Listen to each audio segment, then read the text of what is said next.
Hi everybody, but welcome back to my galley. Today we're having a brunch and we're going to start off with a Pinwheel Sausage Biscuit. So that's a delicious biscuit that has basically just sausage in the middle. It's rolled up like a jelly roll, and then we slice it and we put it in the oven and we bake it. And after that we're going to do a dish called Migas, and this is a Southwestern egg dish. So it's scrambled eggs with cheese, a little sauteed onion, some salsa, and the secret ingredient is actually a corn tortilla chip. I know it sounds crazy, but when you have it, you're gonna love it. All right, so we're going to get started by making our biscuit mix.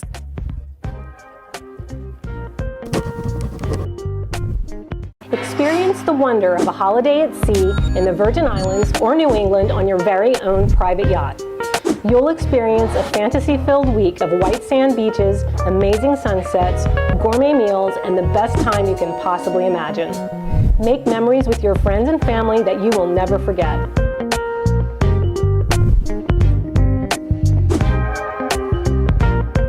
Email us at info@sailthedream.com or visit www.sailthedream.com for more details.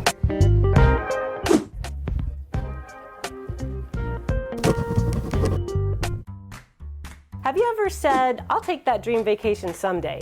Well, at Cool Cat Charters, someday is now. We offer all-inclusive private yacht charters at every price point, for the more budget-minded traveler up to a full luxury experience. Come celebrate your special occasion or just schedule a family getaway in the gorgeous Caribbean islands. Sail the beautiful islands of the Caribbean and see why so many people just can't get enough. Visit coolcatcharters.com to see a listing of our featured yachts, or contact us to learn more about the many other sailing and motor yachts available for charter in the islands. So this is just regular, this is biscuit mix that's already prepared. You can certainly do your own, but for ease and quickness, I just love this stuff. It's very easy, very forgiving, good to go, and it works perfectly in the Pinwheel Sausage Biscuit. So all we're doing is we'll mix these two ingredients. That was just a biscuit mix and a little bit of milk. Mix these up until we have a nice batter, and then we'll flour our surface here and we will roll these out really thin, probably about maybe a ½ inch thick or maybe a little bit less. All right, once this is incorporated, we'll come back and roll that out. All right, our biscuit dough is perfect consistency, so I'll move this aside. This is just some all-purpose flour that we're going to use to dust our baking sheet here, and then I will turn this dough out and I will flour my rolling pin, to make sure that the dough doesn't stick to the rolling pin. And then we'll just roll this out a little bit. Oh, it feels perfection. The trick here is really just, to use a good amount of the dusting flour, because otherwise it will get sticky. Okay, and we're just going to roll this out into a nice rectangle. Once we do that, we'll just put a little bit of sausage on top and then roll it right up. So there's my rectangle starting to form. One thing I did when I first started making this dish, sometimes I would forget the direction to roll it, and if you roll it this way along the long way, it becomes very thick. You have great big sausage rolls. So what you want to do is roll it from the top down, okay? Once that's rolled out, I just have, this is regular breakfast sausage. I love to use the hot and spicy one. You can certainly use mild, you can use the sage or any of the flavors that you like. Sometimes I'll even add a little bit of crushed red pepper and some garlic, and you can really do any of those things with this, and it all comes out delicious. One day I want to do this like a pizza roll and add some pasta sauce and cheese and that kind of thing. I think that would be delicious. If anybody tries that, let me know what you think. But we just want to spread this sausage on generously, and so that we don't have too many holes. And once we have it all there, we'll do one more little handful and then we're going to roll her up, okay? So that looks really good. And then we're just going to take, I almost rolled it the wrong way, but I'm not going to do that. We're just going to roll it this way, all right? And it's nice and floured, so it's coming off the baking sheet really nicely. Look at that. Okay? Now sometimes I let this rest, sometimes I wrap it in plastic wrap and just let it rest in the fridge, which is nice. It makes it a little bit easier to cut, but today I'm going to go ahead and slice it up and we're going to put it right into the oven. So you can slice these as small or large as you like. I tend to do maybe an inch, and you'll see that it comes out with beautiful little pinwheel look. And then we'll put these right on our baking tray and go right into the oven. When you have a chance to let this rest a little bit, the pinwheel shape tends to come out a little bit more defined. So I do recommend that. That one came out really nice though. And they tend to get better as you get into the center of the little roll. All right, so we'll cut a few of these up and get these into the oven, and then we'll move on to our egg dish. All right, we are going to make some migas now. This is a Southwestern scrambled egg dish, and it's really simple and really delicious. So the first thing we're going to do is saute up some onion, and we're just gonna do that in a little, again, a flavor neutral oil. I'm using vegetable oil today, and just turning my heat on there. And I'm just gonna put in a little bit of oil. I have my onion all chopped up. So as soon as that pan comes up to temp, I will add the onion to the pan. In the meantime, I'm gonna be scrambling some eggs, and I'm just gonna place them right here in my bowl. I like to add a little bit of milk to the eggs. It helps to just keep them fluffy and delicious. So I'll just scramble these eggs up, then add a touch of milk, and let's finish up that scramble. Then I'll finish this up with a little bit of salt and pepper, just a couple of grinds. I love to use fresh ground pepper, and I really like this tri-colored pepper just because it's so pretty. So pepper is in. Just do a little fresh ground salt. Not too much on this dish because we're adding our secret ingredient, which is our tortilla chips, and they are salted, so we don't want to add too much salt at all. Okay, I believe our pan is ready, so we'll go ahead and add our onions in. I just like to saute a little bit of onion, a couple of tablespoons. I'm doing 4 eggs, so a couple of tablespoons of onion will be great. And we'll just let those cook down a little bit. I learned about this dish when I lived in Texas, and once I had it the first time, I loved it, and so I incorporated it in my brunch menu when I would have guests over for brunch at home, and now I like to cook it on the boat and prepare it for my guests aboard. All right, so next we'll just put the eggs right in. There we go. Oh, it looks beautiful. Okay, just scramble those. You know, scrambled eggs cook up really quick. Gotta love that.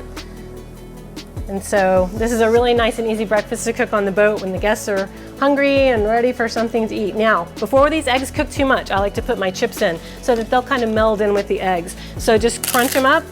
You can use however many you like. I don't like the chips to overpower the egg because I want it to be about the egg and not the chip. The chip is there just to add flavor, and I really like to just let it kind of blend right in and soak in there with those eggs and just kind of incorporate, and you almost don't really know it's there. A lot of times people will say, what is that? What's that flavor? And that's where I like it to be. So those eggs are cooking up really nicely. Once they get a little closer, we'll just add in a little bit of cheese. I like to use extra sharp cheddar.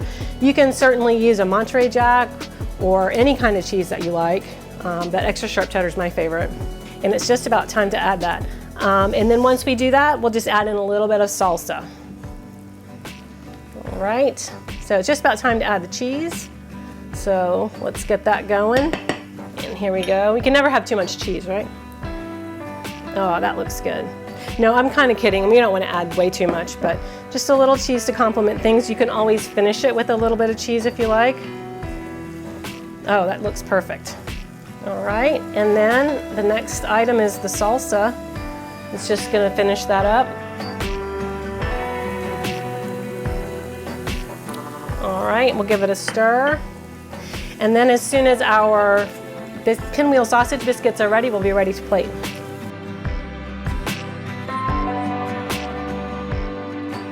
Okay, everybody, so we're back. We're ready to plate.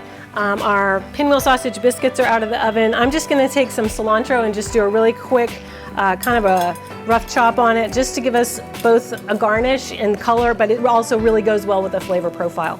So I'm just going to chop that up real fast. Let me move my plate out of the way. Oh yeah, there we go. And then we're just going to plate up a little scoop of our migas.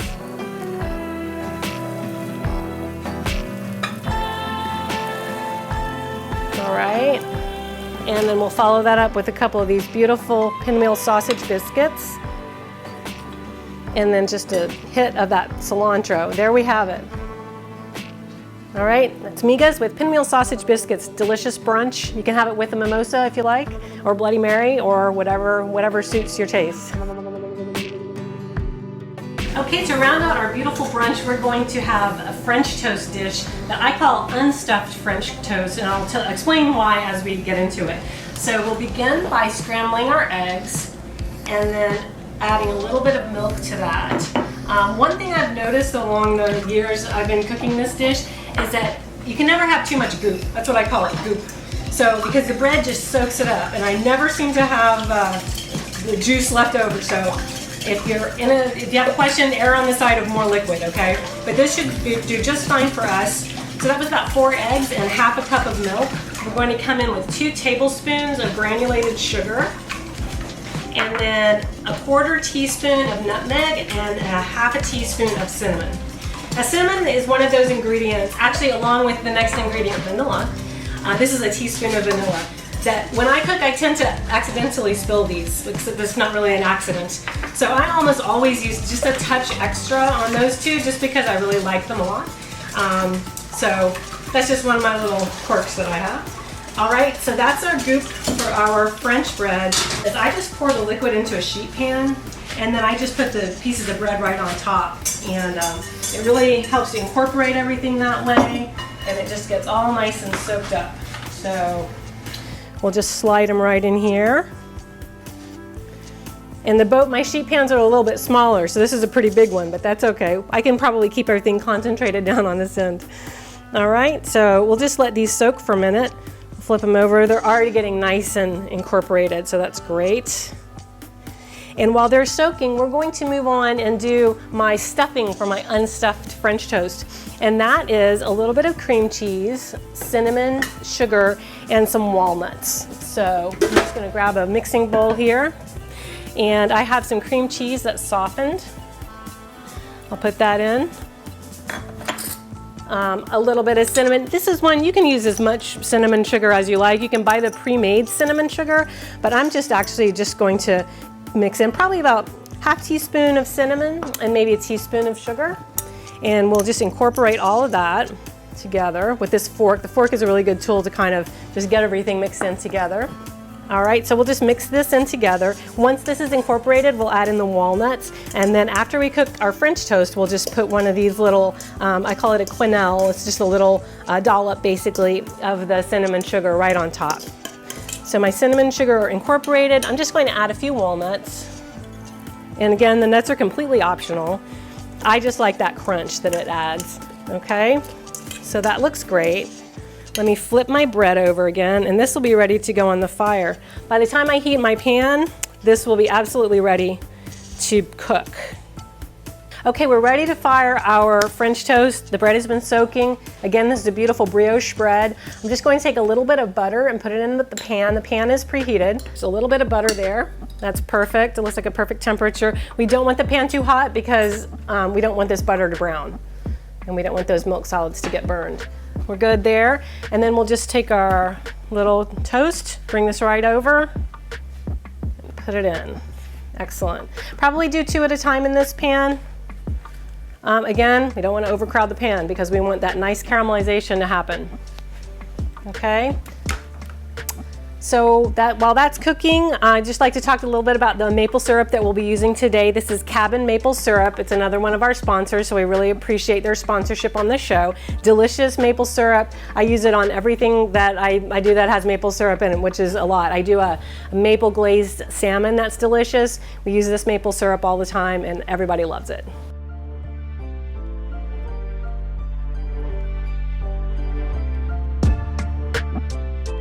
All right, our French toast is finished. We have some bacon that's ready, so we're just gonna plate this up. So I like to take my French toast pieces and cut them not exactly diagonal, but somewhere between a diagonal and a rectangle. Then put them on the plate.